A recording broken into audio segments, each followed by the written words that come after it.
Pace a tutti fratelli, come state? Bene, bene, anch'io sto bene. E considero che oggi è un giorno di festa perché lo stiamo passando con Gesù. Io vorrei condividere con voi una riflessione che ho fatto ieri sera. In Deuteronomio 6, versetto 5 dice: tu amerai dunque l'Eterno il tuo Dio con tutto il tuo cuore, con tutta l'anima tua e con tutte le tue forze. Poi ho pensato a quando Giovanni Battista vide Gesù e disse: ecco l'agnello di Dio che toglie i peccati del mondo. E allora ho fatto una serie di ragionamenti che vi invito a seguirmi. Siete attenti? Ok, allora pensiamo a chi riceve un trapianto di organi, un rene, ecco, organi vitali.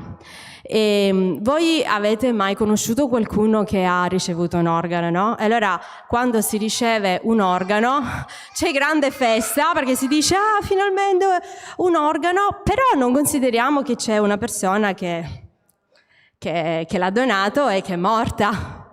E quindi vediamo una famiglia che piange e un'altra che fa festa.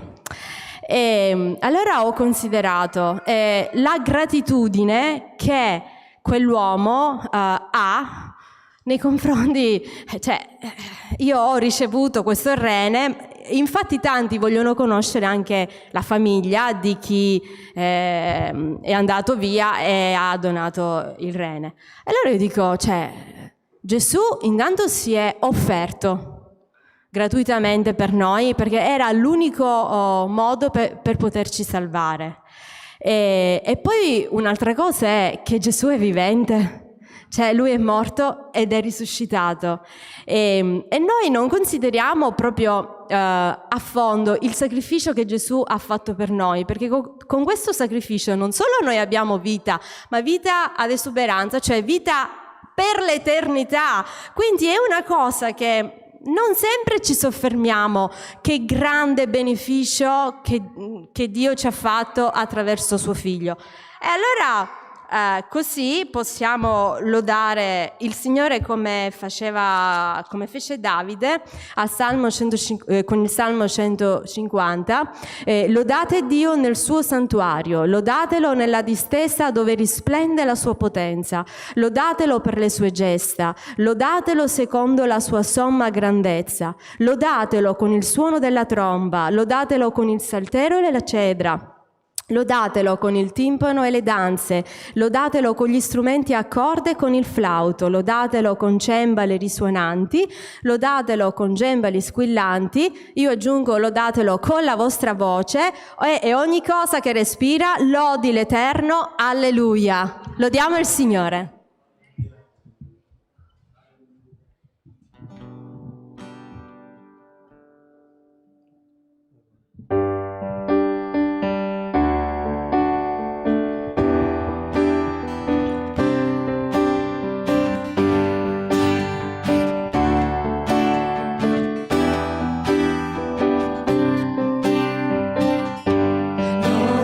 Nome tuo quando la tua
il tuo nome in eterno benedirà, la tua gloria per sempre ci riempirà e vedremo la tua forza e maestà.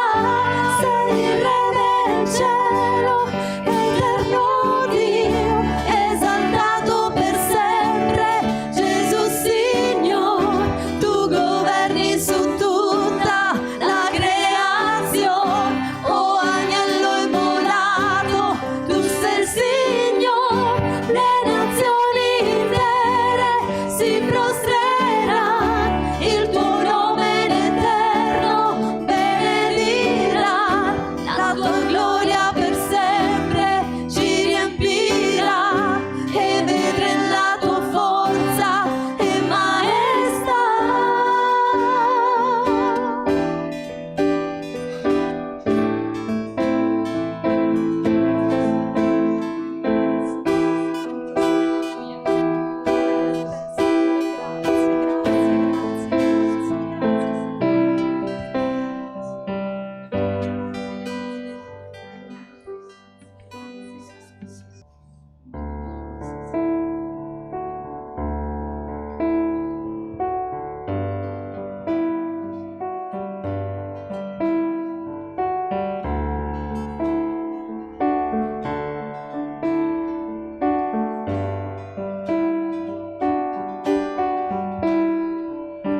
Dove potrei andarmene,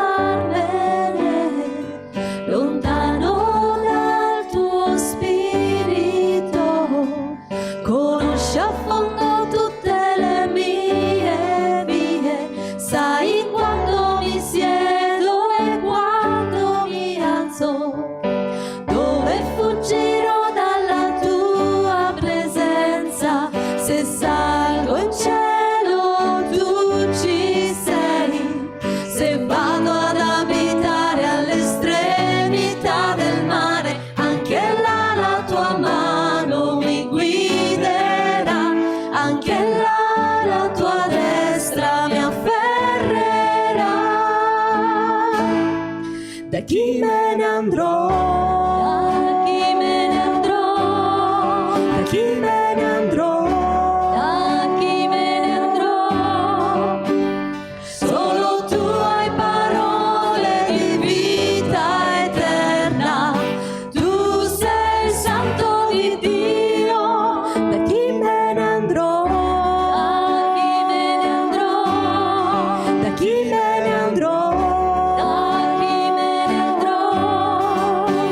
Sono stato creato in modo stupendo, vivi dentro di me, da chi me ne andrò?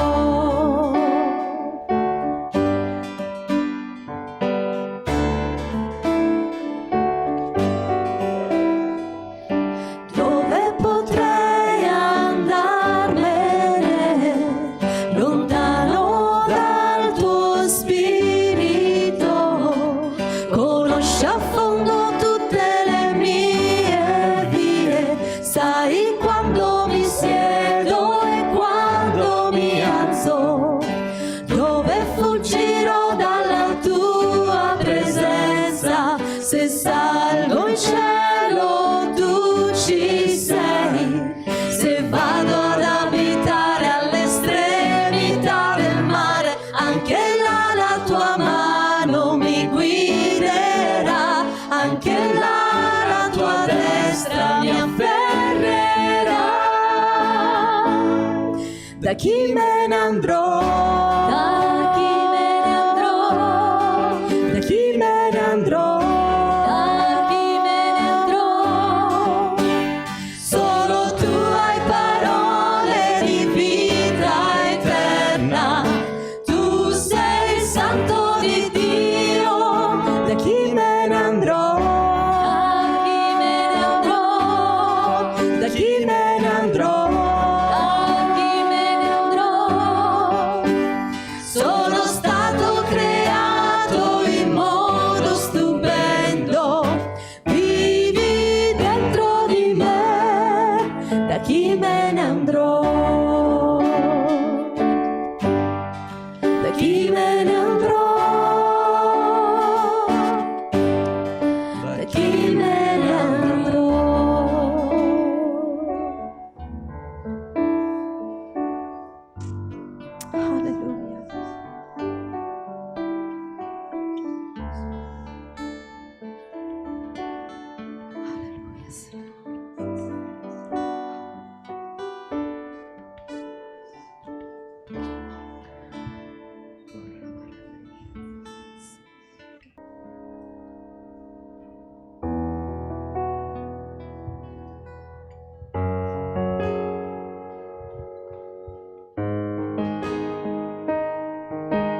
Gesù il Re di gloria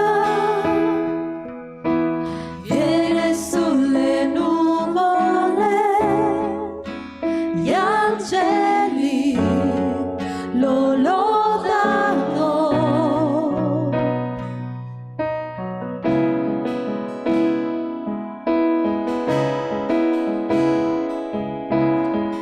Il suo grande amore dà a noi la libertà, lodiamo Lui, lodiamo Lui. Osanna, Osanna, Osanna su nei cieli. Osanna, Osanna, Osanna su nei cieli.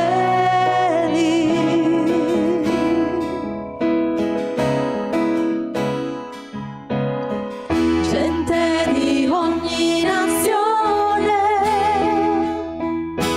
viene a lodare te, adoriamo il Re dei Re. Risplenderà la gloria, ogni occhio ti vedrà e canterà, canterà. Osanna, Osanna, Osanna su nei cieli. Osanna, Osanna, Osanna su nei cieli.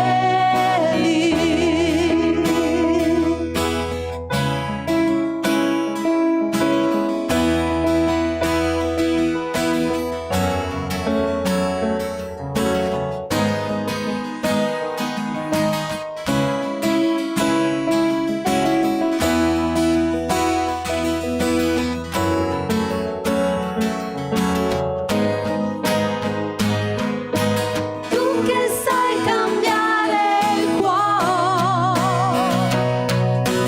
cambiami Signore, cambia il mio dolore, fa che la tua volontà sia fatta in me.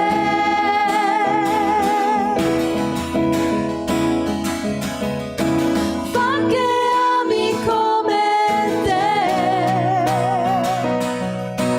apri gli occhi miei che io veda il Re, tutto ciò che in me è tuo per sempre.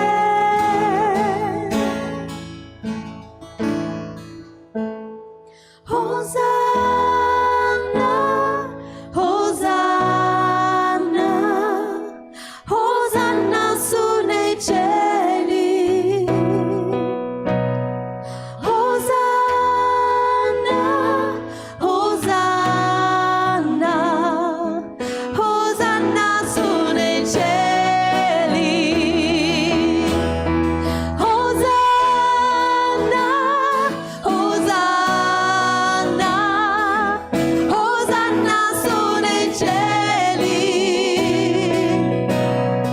Osanna, Osanna, Osanna su nei cieli. Osanna su nei cieli. Osanna su nei cieli. Osanna su nei cieli.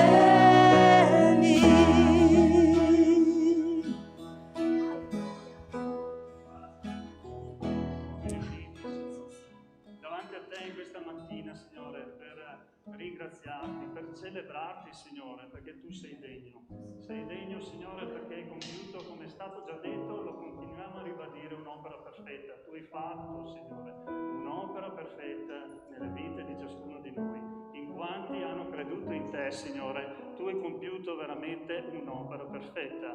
Tu sei, Signore, e vogliamo celebrarti in questa mattina che è una festa dedicata a te, Signore. Siamo qui con le nostre difficoltà, con tutto quello che possiamo avere come carico, ma Signore vogliamo mettere da parte i nostri carichi, guardare, Signore, verso te e ancora una volta dire: Signore, tu sei il Signore della nostra vita, in te vogliamo lodare e innalzare il tuo nome, in te vogliamo mettere la nostra vita ai tuoi piedi per fare la tua volontà, Signore, perché tu ci chiedi questo e vieni incontro a noi, Signore, con l'aiuto necessario. Signore, ti ringraziamo, Gesù, ti ringraziamo perché insieme possiamo avere un'unica voce che osanna al tuo nome, Signore.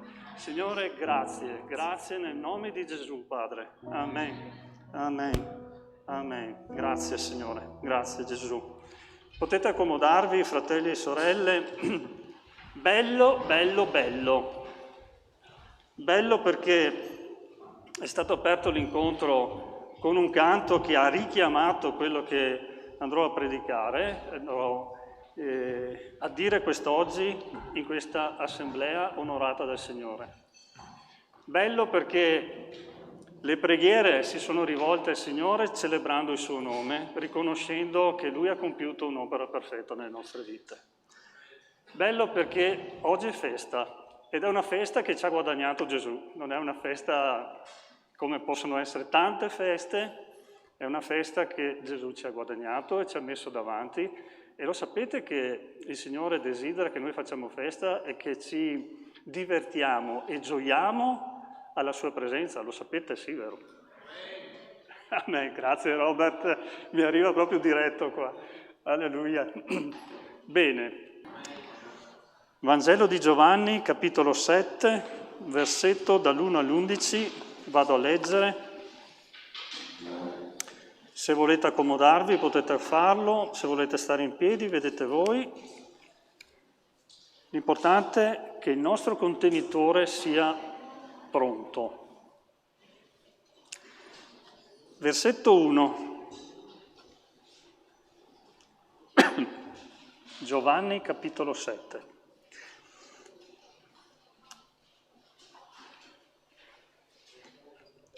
Bene, è stato perso il versetto, ma spero che ce l'avete ciascuno di voi. Dopo queste cose, Gesù se ne andava per la Galilea, infatti non voleva più andare per la Giudea, perché i giudei cercavano di ucciderlo. Ora, la festa dei giudei, detta delle capanne, era vicina. Perciò i suoi fratelli gli dissero: parti di qua e vattene in Giudea, affinché i tuoi discepoli vedano anche loro le opere che tu fai. Nessuno, infatti, fa cosa alcuna in segreto quando cerca di essere riconosciuto pubblicamente.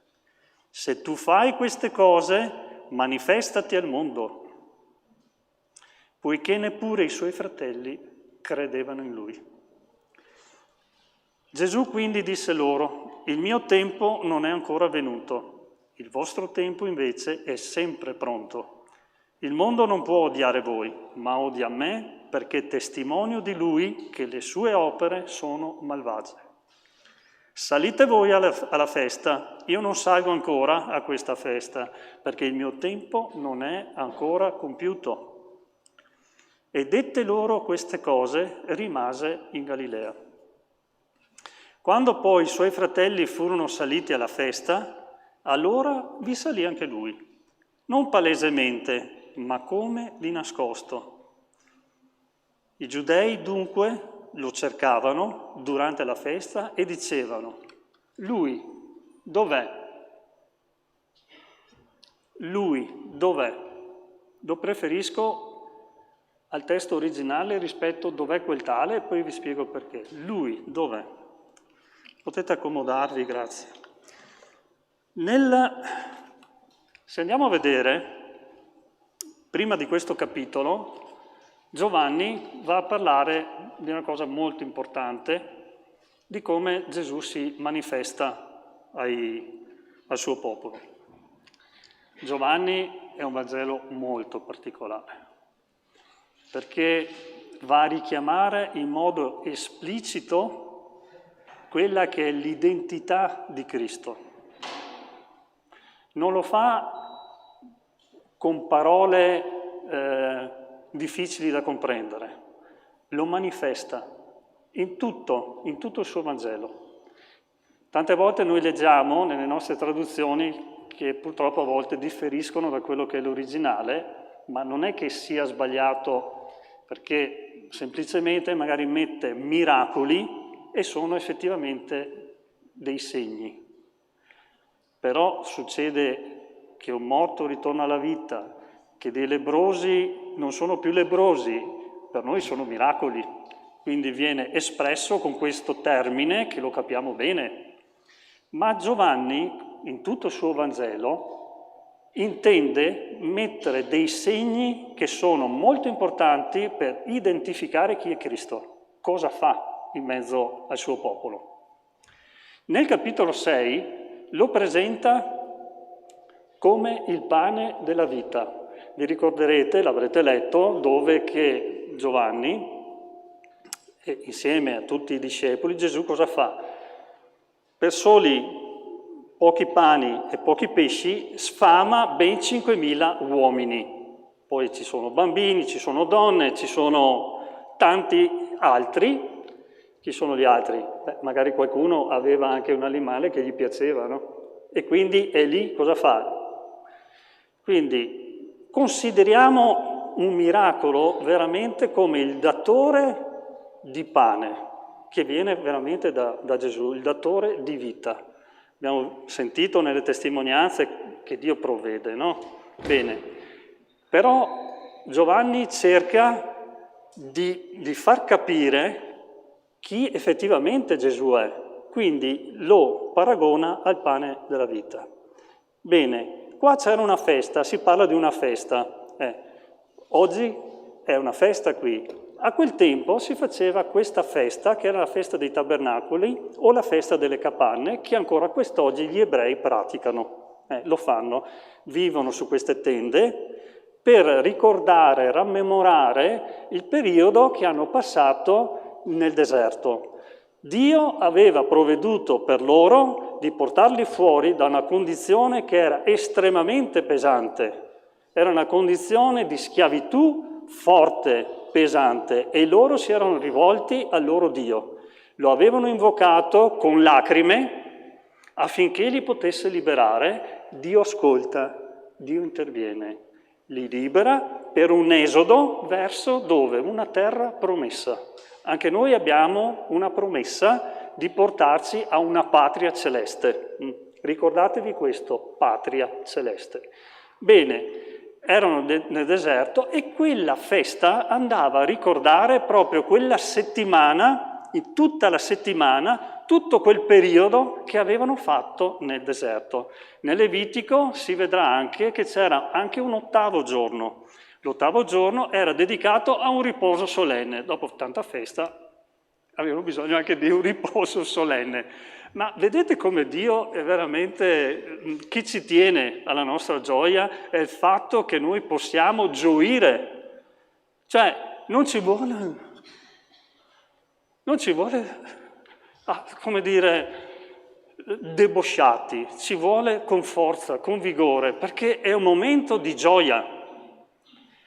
Quindi questi 7 giorni sulle capanne con tutti i lumini, è una festa veramente particolare, non so se qualcuno l'ha mai vista, ricorda veramente, però purtroppo se non si aprono gli occhi a vedere il significato profondo di questa festa, rimane semplicemente una festa come tante feste che si fanno, no? Passavano per questo deserto, ma non erano soli. C'era una nube che raffigurava la presenza di Dio che era sempre lì con loro, giorno dopo giorno. In tutti quei 40 anni c'era sempre Dio che era con loro. Quindi la presenza di Dio non abbandona i suoi figli, non abbandona il suo popolo.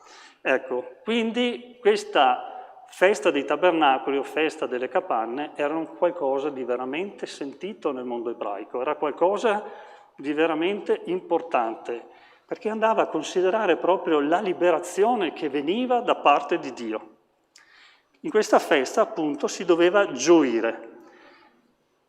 Gesù segue, ripercorre proprio tutte le tracce che Dio Padre aveva dato a suo tempo in quel deserto. Si parla di 1300 anni prima di Gesù, di quel momento che stiamo parlando, dava praticamente tutte le indicazioni per far comprendere chi lui era e che tipo di indicazioni va a dare.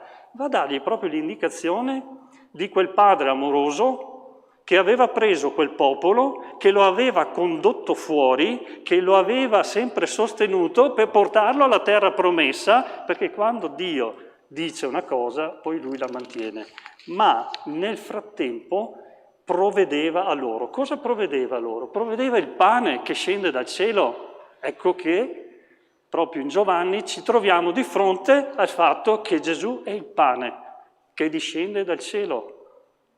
Si presenta così, come il pane che dà la vita. Se prima il pane nel deserto dava la vita, nel senso proprio anche alimentare, perché c'era bisogno di quel pane per la sussistenza di un popolo, abbiamo qui Gesù che si presenta come il pane della vita. Questo lo vedete appunto nel capitolo 6. Bene, si presenta e va avanti. Tutte queste cose che sono descritte nel Vangelo, in particolare questo che stiamo leggendo, vanno a richiamare proprio tutto quelli che sono i segni che Gesù fa per richiamare il Padre Celeste. Quindi cose che ci sono, cose che il Padre aveva fatto e che Gesù rimette davanti sotto un'altra forma. Nel mondo ebraico i rabbini hanno un detto. Questo detto dice: 3 cose arrivano all'improvviso. Uno scorpione, una scoperta e il Messia. Questo è quello che è un detto dei padri rabbinici. Uno scorpione arriva all'improvviso, una scoperta e il Messia. Se andiamo bene a analizzare queste 3 cose, sono cose che sono già presenti. Semplicemente diventano, attuali nel momento in cui si manifestano, che le vedi. Perché lo scorpione magari non lo vedi, ma se ti morde, se ti punge, allora lo vedi. C'è già, non è che non c'è, ma si manifesta in quel momento. La scoperta, scopri qualcosa, ma non è perché la scopri in quel momento che c'è in quel momento e prima non c'era. È una scoperta, prima c'era, finalmente la vedo, la scopro. Il Messia lo stanno ancora cercando moltissimi. Il Messia, Gesù, Figlio di Dio, il Salvatore, c'è già. Ma lo devono scoprire e molti ancora, in mezzo a noi, lo devono scoprire. Ma c'è già. La fede scopre l'invisibile.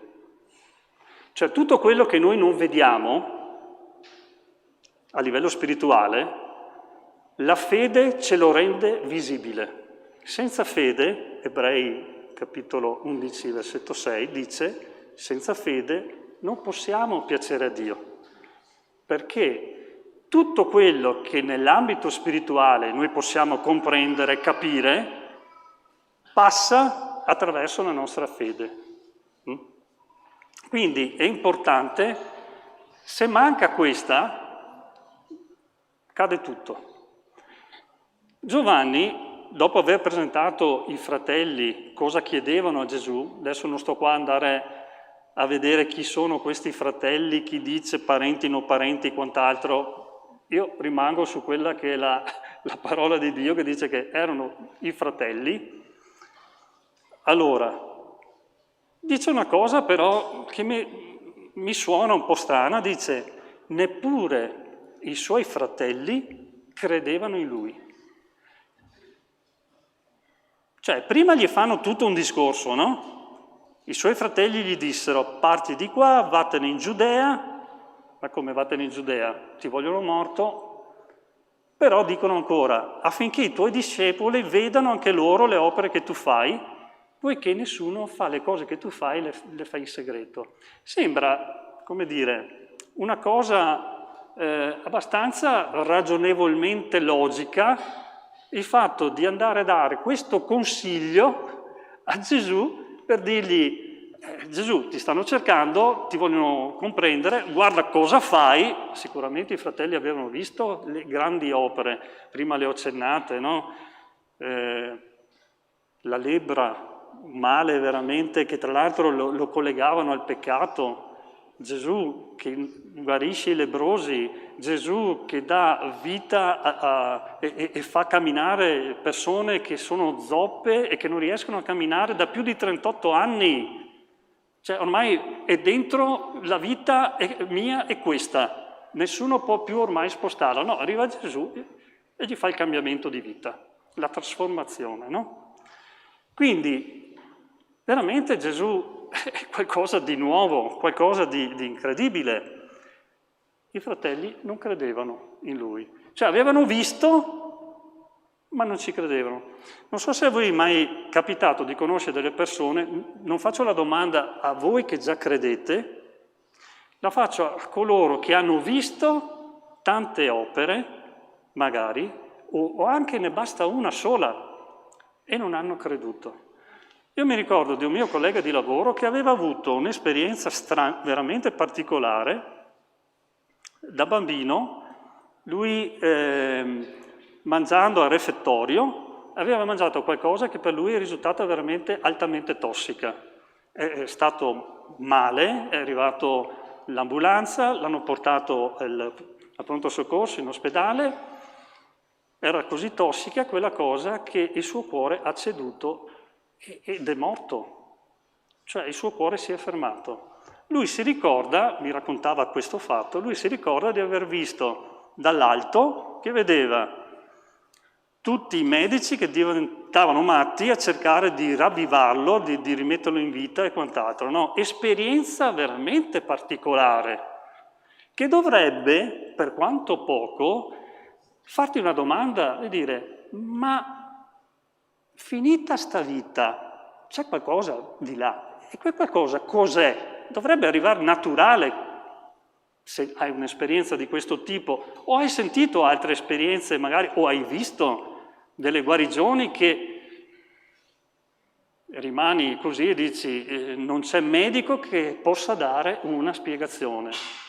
Eppure miracoli, opere particolari, anche questo mio collega di lavoro, gli ho chiesto: ah, bene, quindi sarai pronto a pensare che c'è qualcuno di là? Non mi interessa. Ma come? Hai avuto un'esperienza di questo tipo e non ti interessa? Questo mi dice tanto, fratelli e sorelle, e quanti di voi che mi state ascoltando, mi dice veramente tanto. Mi dice quanto grande è l'opera di Dio nel momento in cui uno tra di noi arriva a credere in Gesù Cristo come Signore. È un miracolo che a volte noi non riusciamo a comprendere. Ci passiamo sopra, ha creduto. È una gioia celeste che saltano in cima lì. Non so se è il terzo piano, cioè alla terza sfera celeste o alla quarta o alla quinta, ma so che su di là, da qualche parte, c'è un gran baccano.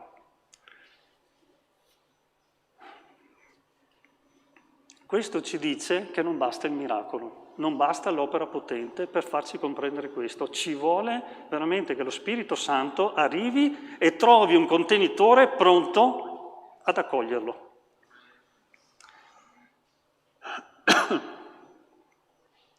Ritornando al nostro testo, questi fratelli avevano visto opere molto potenti compiute da Gesù. Davano prova di conoscere le Scritture, aspettavano il Messia,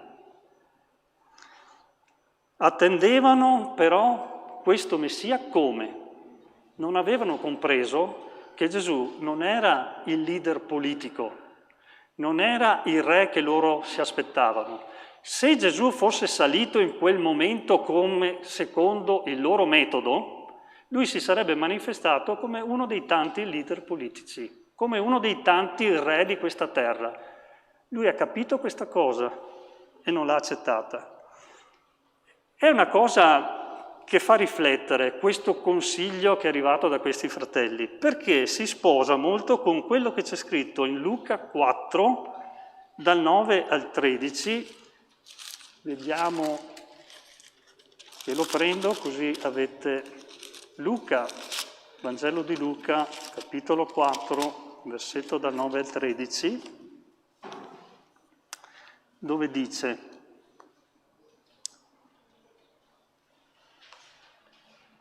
qui siamo sulle tentazioni che Satana ha fatto nel deserto proprio verso il Signore Gesù. C'è tutta una fila di cose a gradini e arriva sul fatto del potere, no? Lo menò a Gerusalemme, lo pose sul pinnacolo del Tempio e gli disse: se tu sei il figlio di Dio, gettati giù di qui, poiché sta scritto, egli ordinerà ai suoi angeli attorno a te che ti proteggano, ed essi ti proteggeranno e ti porteranno sulle mani, che talora tu non urti col piede contro una pietra. E Gesù rispondendo disse loro: è stato detto, non tentare il Signore, il Dio tuo. Quindi questo consiglio, che sembrava un consiglio ragionevole, un consiglio logico che arrivava da questi fratelli, non era altro che si sposava, si mette veramente insieme, fa coppia unica con quello che Satana aveva già proposto a Gesù, cioè il fatto di essere un leader politico. Poi ti governo io, pensava Satana, no? Ma intanto guarda qua il potere che tu avrai in mano, il potere, la gloria che si sposta non più verso rivolta a Dio, ma rivolta a un leader politico, a un leader di qualsiasi genere e natura, può essere anche un leader religioso. Quindi i suoi fratelli cercavano per Gesù la gloria terrena e davano indicazioni a Gesù per ottenere questa gloria, come Satana su Luca 9. Ma Gesù manifesta il suo essere Dio, è vero figlio, ma è anche vero Dio, non cedendo ai loro consigli. Perché? Perché Gesù, essendo Dio, non è, ripeto, non è condizionabile. Quante preghiere che facciamo dicendo: Signore, ho bisogno di questo, punto a questo. Noi dovremmo, sicuramente ci sta bene, abbiamo sentito anche che ci sono state risposte in merito, ma prima a monte chiediamoci sempre e facciamo questa preghiera: è nella tua volontà, Signore, che io riceva questo? È nella tua volontà, Signore, la preghiera che io sto facendo rivolta verso te, per questa cosa, per quest'altra cosa? Io vi dico, qualche annetto ce l'ho, un po' di esperienza me la sono anche fatta, qualcosa ho visto, qualcosina, non molto, qualcosina. E mi è capitato, qualche fratello o sorella, che, no, questo è troppo tenero, qualcosa di più duro. Concentrato, io devo arrivare lì e lì devo arrivare e il Signore me lo deve dare. Terribile. Terribile perché tante volte si arriva ad avere quello, ma poi ho visto nel corso degli anni cosa è successo. Ho avuto la risposta che dicevo: ma Signore, ma era veramente nella tua volontà quello che era quel tipo di richiesta fatta in quel modo? Ma se noi chiediamo qualcosa a Dio, con preghiere, con pianto, dicendo: Signore, ma non la mia, ma la tua volontà sia fatta. Qual è il percorso della mia vita? Da che parte devo andare? Dirigi i miei passi. ecco che allora non saliamo come i fratelli volevano che salisse Gesù, ma saliamo in ben altro modo a quella festa e abbiamo magari da Dio la giusta risposta. Quante volte che ho sentito anche fratelli fare opere buone sperando nel contraccambio al Signore. Ho fatto questo, questo, quest'altro, ti ho dato la decima, ti ho dato questo, questo, quest'altro, adesso mi aspetto qualcosa da te. Magari non lo dicono in modo così plateale, ma si capisce. Si capisce che aspettano una remunerazione in base a quello che hai fatto. Sì, avremo una remunerazione quando saremo lì, se avremo fatto secondo la sua volontà. Altrimenti tutto quello che andiamo a fare è paglia, che brucia, per nostra vergogna, perché c'è scritto in Romani che ringraziato sia Dio per Gesù Cristo che ha fatto un'opera così perfetta in noi che ci troveremo là. Ma sarà una nostra vergogna se tutto quello che abbiamo fatto lo abbiamo fatto alla gloria nostra invece che alla gloria di Dio? Sarà bruciato tutto, rimarrà niente, rimarrà solamente gli applausi che magari abbiamo ricevuto qua o che ne so. Abbiamo invece bisogno, e quella sarà la riconoscenza, quella più grande, anche perché durerà per l'eternità, non poco tempo, quella che riceveremo là, con il Signore. Vieni avanti, mio fedele servitore. Magari ne hai fatto una di giusta, il Signore prende quella e ti dice, bravo, bene hai fatto, servo mio. Gesù vuole, punta, desidera e guarda al fine ultimo per ciascuno di noi. E il fine ultimo di ciascuno di noi non è terreno, è per quella patria celeste. Quindi lui non può essere condizionato e non può essere corruttibile. Io ti ho fatto delle cose belle, buone, guarda qua che cose che ho fatto, Signore, adesso no, non si corrompe il Signore. Non c'è possibilità di corruzione per Dio. Quindi ho parlato prima di fede, di andare rivolte al Signore con la fede, perché senza fede le cose invisibili rimangono invisibili. Ma le cose che già ci sono, le abbiamo qui, ci sono doni che il Signore vuole darci, ma che non riusciamo ad afferrare perché non li vediamo, perché la fede non ce li rende visibili. Mettiamo in pratica questa fede, in modo da renderci visibile le cose spirituali che il Signore vuole darci. I discepoli diranno a Gesù, insegnaci a pregare, qui vi volevo, venga il tuo regno e sia fatta la tua volontà, come è fatta in cielo sia fatta qua in terra, sia fatta la tua volontà. Quindi fede per vedere le cose invisibili e renderle attuabili e fare la sua volontà, cioè l'obbedienza. Quindi, ma come faccio io a obbedirti, Signore? Viene molto più semplice se lo ami. Se lo ami di un amore con la A maiuscola. Gesù dirà, Giovanni 15, versetto 14, siete miei amici se fate le cose che io vi chiedo. Attenzione, dice, siete miei amici se fate le cose che io vi chiedo. Gesù parla e dice così. Non dice Gesù, siete miei amici se io faccio le cose che voi mi chiedete. No. Che bello un rapporto di amicizia con il Signore. Non ci chiama più servi. Io tante volte sento dire, sono servo del Signore. Sì, cerchiamo di essere amici.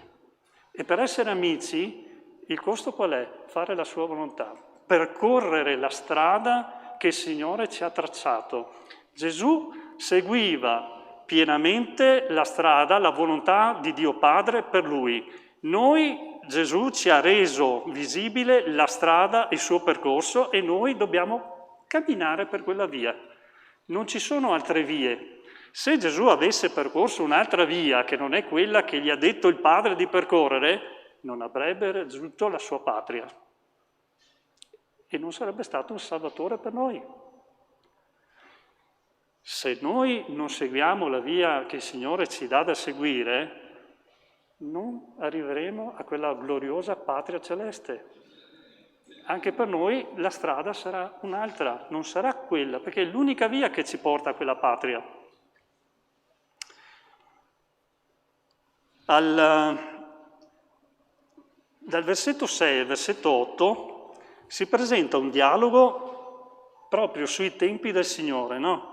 Se andiamo a leggere, dice, Gesù quindi disse loro, il mio tempo non è ancora venuto, il vostro tempo invece è sempre pronto. Il mio tempo non è ancora venuto, il vostro è sempre pronto. Un po' come dire, noi, ma anche loro a quel tempo, c'era il tempo per ringraziare il Signore, per celebrare Dio, per fare la sua volontà. Quello è un tempo che abbiamo sempre di fronte e abbiamo ciascuno di noi. È un tempo sempre pronto. Non è che possiamo, è meglio farlo domani. No, ma se hai possibilità di farlo, fallo. Celebra il Signore, ringrazia il Signore. Se c'è un momento qui insieme, uniti, che è fatto per lodare il Signore, adorare il Signore, non cercare da qua un'ora, il giorno dopo, è il tempo per farlo, facciamolo. Non è che sono solo loro che lodano il Signore, siamo tutta la Chiesa che insieme col gruppo che canta, gruppo lode, lodiamo il Signore perché siamo corpo unico. È sempre il tempo per noi. Ma Gesù cosa ha voluto dire sul fatto che non è ancora il mio tempo? E qua ci sono due livelli. C'è un livello naturale, che è quello che ho espresso adesso, e c'è un livello spirituale, diciamo, un secondo livello, che è il livello che appartiene solamente a Cristo. Non era ancora arrivato il suo tempo. Infatti dice, il mondo non può odiare voi, ma odia me perché testimonio di lui che le sue opere sono malvagie. Salite voi alla festa, io non salgo ancora a questa festa perché il mio tempo non è ancora venuto.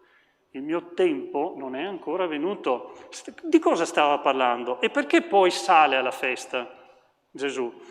Perché il tempo che loro pensavano di dargli la gloria terrena, di innalzarlo come leader, quello non era il tempo. Arriverà il tempo in cui Gesù tornerà in piena gloria e ogni ginocchio sulla faccia della terra dovrà piegarsi davanti a Lui.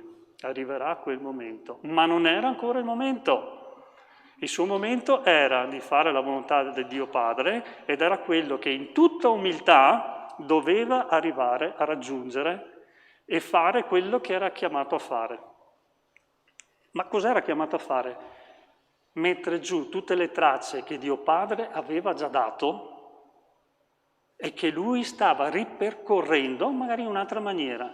Mi viene da pensare, fratelli e sorelle, per chi ha dei nipoti, ha dei figli, quando i figli sono piccolini, no?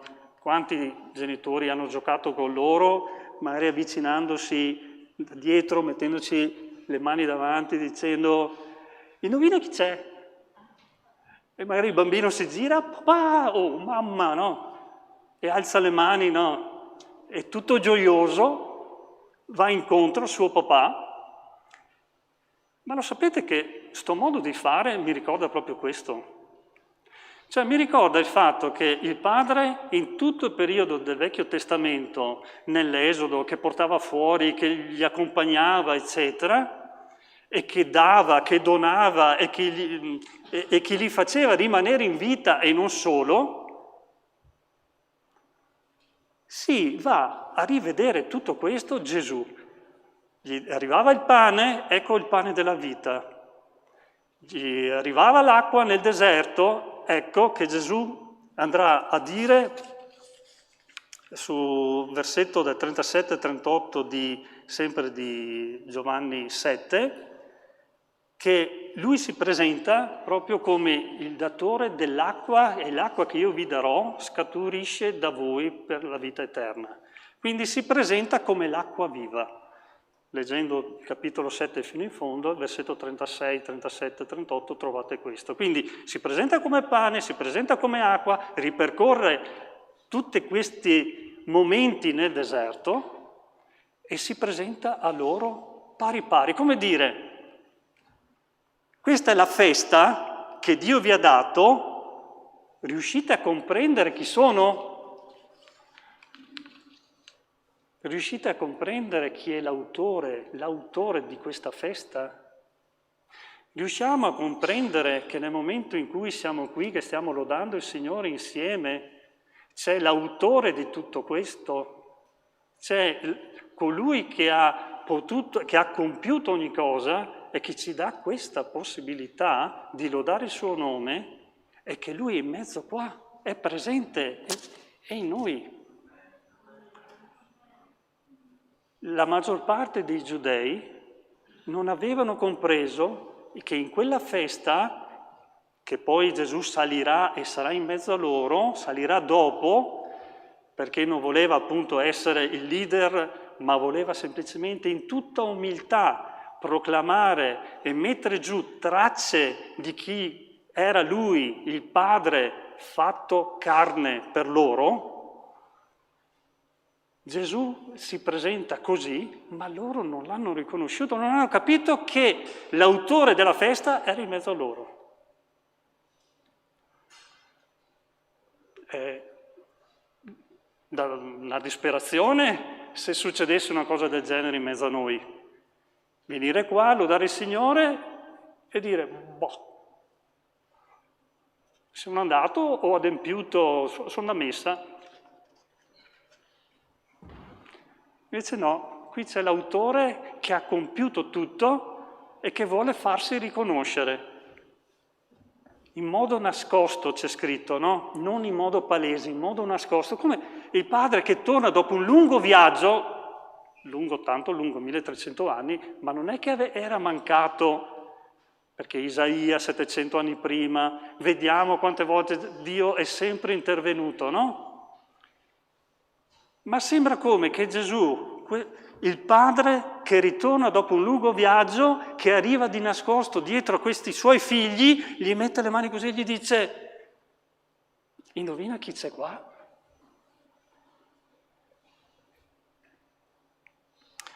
Dicevo prima, mi piace la traduzione dove dice, in Giovanni 7, alla fine, dove dice, e i giudei lo cercavano e dicevano, dov'è lui? O lui dov'è? Non tanto quel tale così in forma generica, ma lui dov'è?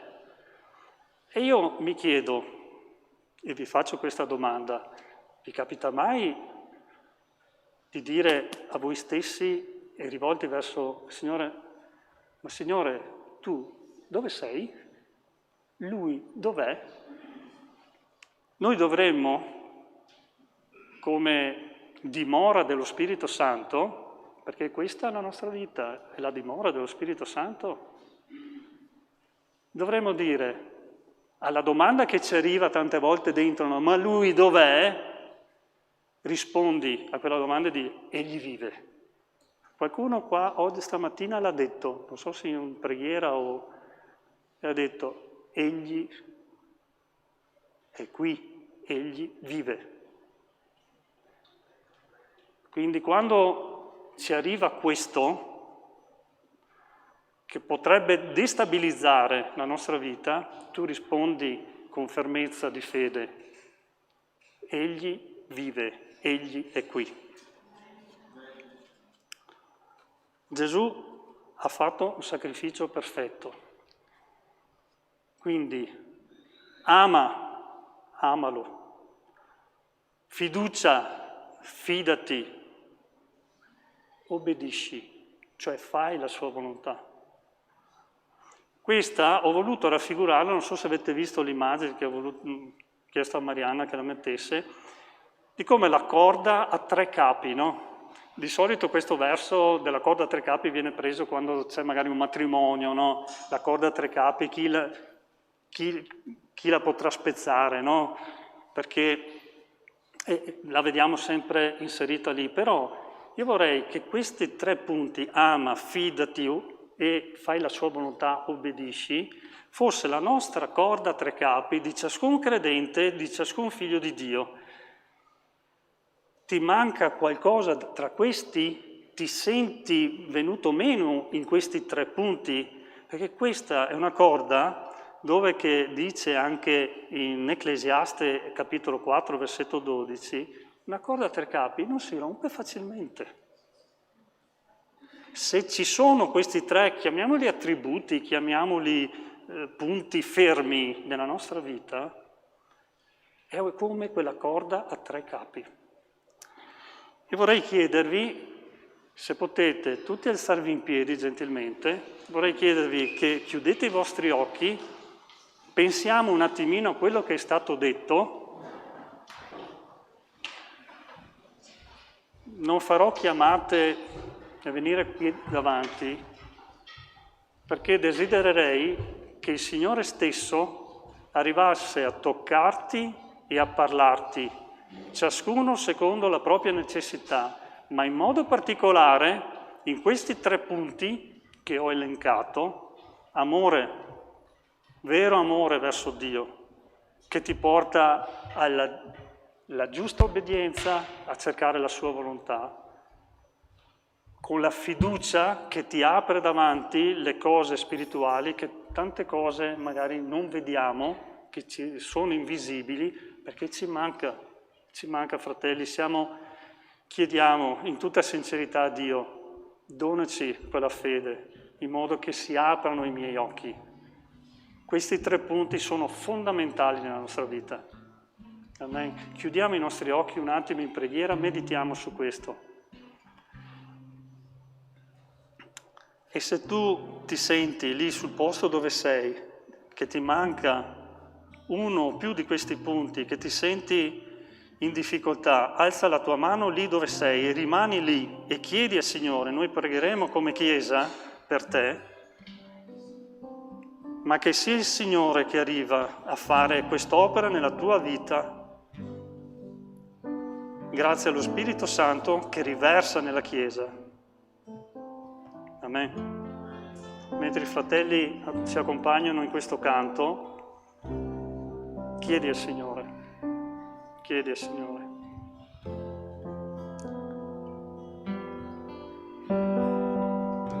Grazie Gesù. Grazie Gesù. Rivelati nella vita, Signore. Rivelati nella vita di quanti sono qui questa mattina, Signore. Se mi trovassi nella tempesta, alcun male io non temerei, perché Gesù vive dentro me ed è Lui che mi guida.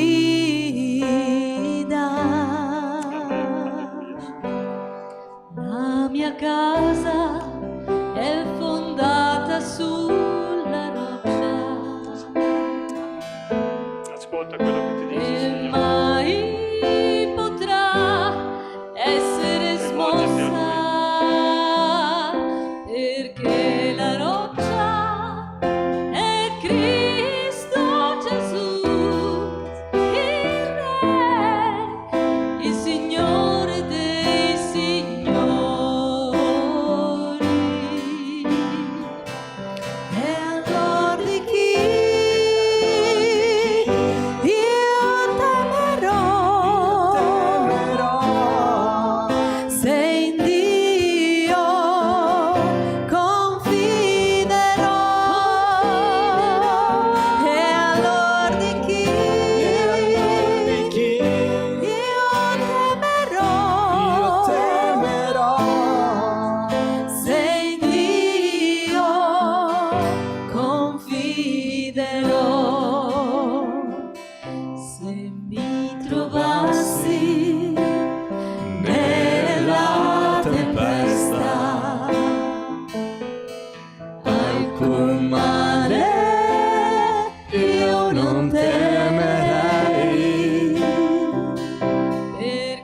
Gesù vive dentro me ed è Lui che mi guida.